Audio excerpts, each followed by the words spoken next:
नमस्कार, आजाद संवाद मीडिया में आपका स्वागत है। हम लोगों की आवाज रमेश पटेल। लोकसभा में विपक्ष के नेता राहुल गांधी ने कहा, चुनाव आयोग वोटर चोरी कर रहा है। उत्तर प्रदेश में पीडीए पाठशाला सरकार को झुकने पर किया मजबूर। समय के साथ खबर पाने के लिए चैनल को सब्सक्राइब करें। नमस्कार, खबर विस्तार से। लोकसभा में विपक्ष के नेता राहुल गांधी ने चुनाव आयोग पर वोटों के चोरी का आरोप लगाया।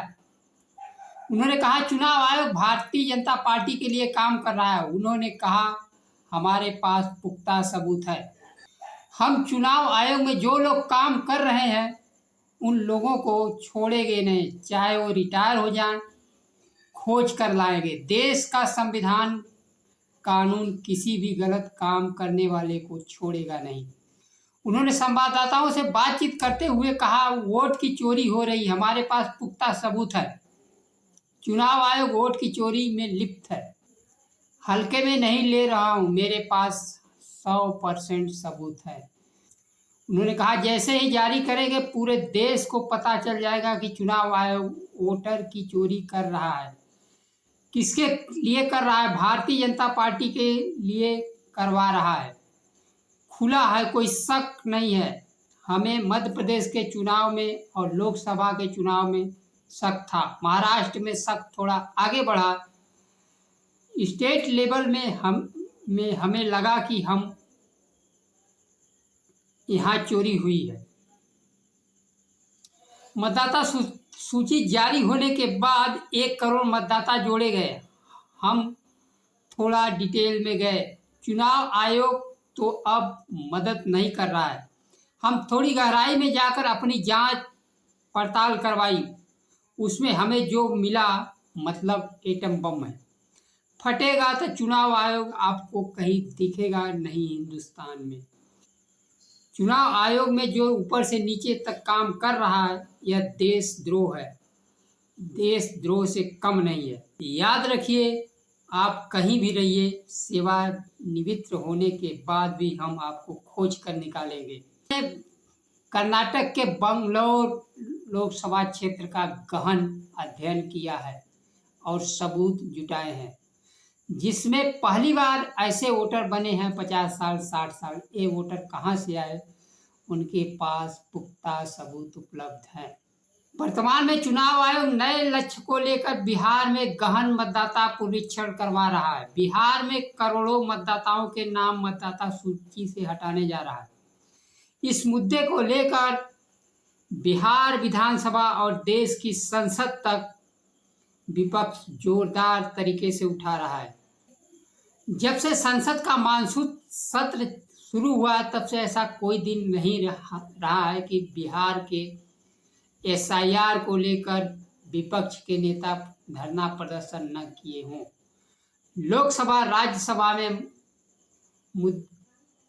मुद्दा उठाने की मांग कर रहे हैं, लेकिन अभी अनुमति नहीं मिली है। बिहार विपक्ष के नेता तेजस्वी यादव ने तो यहाँ तक कहा कि चुनाव आयोग इसी प्रकार वोट काटेगा तो पार्टी गठबंधन दलों के साथ विचार कर चुनाव के बहिष्कार का निर्णय ले सकती है। और चुनाव आयोग के इस कदम को दलित, पिछड़े, आदिवासी, अल्पसंख्यक और गरीब लोगों के वोट काटने का साजिश बताया है। चुनाव आयोग ऐसे प्रमाण पत्र मांग रहा है जो 80% मतदाताओं के पास है ही नहीं। सुप्रीम कोर्ट ने सलाह दी थी कि आधार कार्ड, निर्वाचन कार्ड, राशन कार्ड को स्वीकार किया जाए, लेकिन चुनाव आयोग उसे भी नहीं स्वीकार कर रहा है। चुनाव आयोग एसआईआर के पहले चरण में 65 लाख मतदाताओं का नाम बात कही है और चुनाव आयोग ने यह नहीं बताया कि बिना प्रमाण पत्र के जो आयोग द्वारा 11 प्रमाण पत्र जारी किए गए थे, उसको बिना दिए जमा हुए हैं वो कितने फॉर्म है। असल गणित इसी में होना है। जो भारतीय जनता पार्टी का वोटर होगा उसका वोट नहीं कटेगा, जो नहीं होगा उसका काट दिया जाएगा। सब कुछ बीएलओ के बाद ईआरओ पर अब निर्भर हो गया है। किस मतदाता वर्ग के नाम को जोड़ना है और किस का हटाना है, जिससे गरीब, पिछड़े, अति पिछड़े, दलित, आदिवासी, अल्पसंख्यकों के बड़ी संख्या में नागरिकता और मतदाता से वंचित करने की साजिश हो रही है। पिछले विधानसभा चुनाव में मात्र 12,000 वोटों का अंतर सत्ता पक्ष और विपक्ष में रह गया था। यहाँ पहले चरण में ही 65 लाख मतदाताओं का नाम हटाकर चुनाव आयोग भारतीय जनता पार्टी की जीत सुनिश्चित करना चाहता है। लोकसभा में विपक्ष के नेता राहुल गांधी ने महाराष्ट्र की मतदाता सूची की मांग लगातार कर रहे हैं, लेकिन चुनाव आयोग अभी तक उपलब्ध नहीं कराया है। जहां करोड़ों मतदाताओं का हेरफेर हुआ था, छल पूर्वक नाम हटाए गए और जोड़े गए, वही खेल बिहार में होना है। बाबा साहब का संविधान एक न एक दिन न्याय जरूर करेगा, लेकिन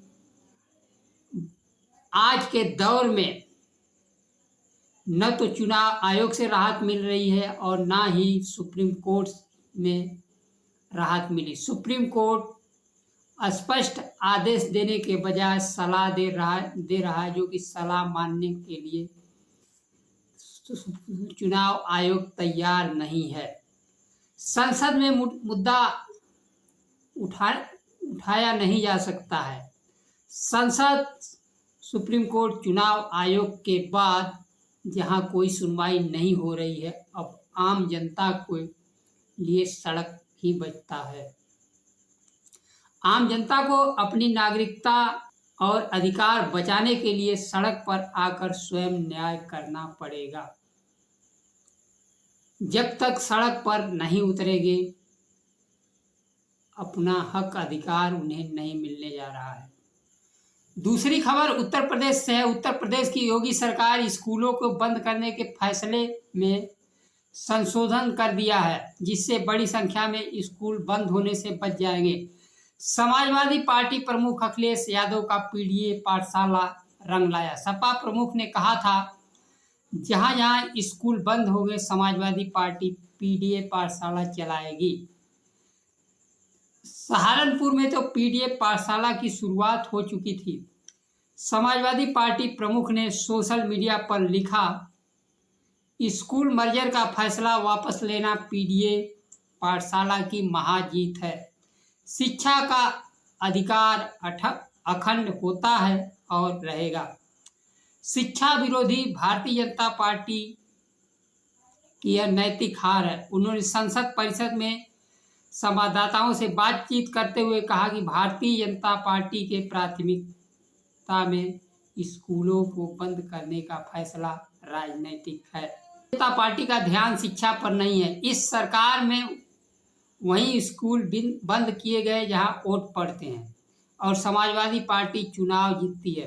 भारतीय जनता पार्टी गरीबों का शिक्षा का अधिकार छीन रही है। उन्होंने कहा, शिक्षा के अधिकार का कानून है, सभी बच्चों को घर के पास शिक्षा मिलेगी। सपा प्रमुख ने कहा, अशिक्षितों के साथ विकसित भारत कैसे बनेगा।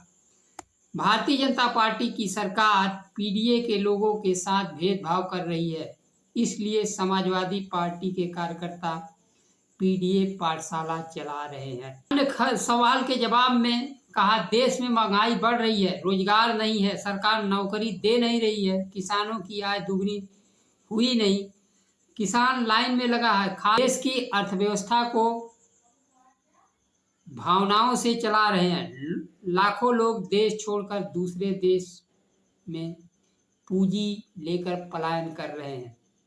कई लोग बैंकों का पैसा लेकर भाग गए। नौकरियों को आउटसोर्स करके आरक्षण छीन रहे हैं। अमेरिका द्वारा टैरिफ लगाने पर कहा, सरकार 11 वर्षों से कर क्या रही है। अमेरिका और वहां के राष्ट्रपति से दोस्ती बढ़ा रही है, लेकिन आज देश को क्या दिन देखने पड़ रहे हैं। अमेरिका के राष्ट्रपति कैसे कैसे